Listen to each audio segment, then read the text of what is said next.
Hello friends, welcome to ఎలి property. Friends, మన Patancheru ORR నుంచి 10 కిలోమీటర్ రేడియస్లో మనకు హెచ్ఎండిఏ లేఅవుట్కి కనెక్టెడ్గా 5 ఎకర్స్లో డెవలప్ చేసిన ఒక గేటెడ్ ఫార్మ్ ల్యాండ్ ప్రాజెక్ట్లో మనకు ఓపెన్ ప్లాట్స్ అనేటివి సేల్కి అవైలబుల్ ఉన్నాయండి.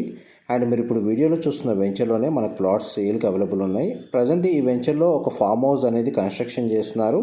అండ్ గ్రౌండ్ వాటర్ ఇరిగేషన్ బాగుంది. అండ్ 333 స్క్వేర్ యార్డ్స్ నుంచి మనకు 1280 స్క్వేర్ యార్డ్స్లో ఇందులో ప్లాట్స్ అవైలబుల్ ఉన్నాయండి. 2000 విల్లాస్ తోటి మనకు ఒక ఇంటిగ్రేటెడ్ టౌన్షిప్ తోటి సాన్సా కౌంటీ అని చెప్పి ఈ వెంచర్కి 1 కిలోమీటర్ రేడియస్లోనే మనకి డెవలప్మెంట్ అనేది స్టార్ట్ అయిందండి. ఇండైరెక్ట్గా అప్రిషియేషన్ వాల్యూని ఎక్స్పెక్ట్ చేసేవాళ్ళు అండ్ తక్కువ బడ్జెట్లో ఓపెన్ ప్లాట్ని పర్చేస్ చేసుకోవాలన్న ప్లాన్ ఉన్న వాళ్ళకి ఈ ఇన్ఫర్మేషన్ హెల్ప్ అవుతుందని చెప్పి షేర్ చేస్తున్నాను. ఇది 1 BHK కాటేజ్ని బేస్ చేసుకొని కన్స్ట్రక్షన్ చేస్తున్నారండి. ఫామ్ హౌస్ వచ్చేసి మా ప్రాపర్టీ ఇన్ఫర్మేషన్ నచ్చినట్టయితే ఒక లైక్ ద్వారా సపోర్ట్ తెలియజేయండి. Direct owner contact details video మీద డిస్ప్లే చేస్తున్నాను. Thank you so much for supporting us.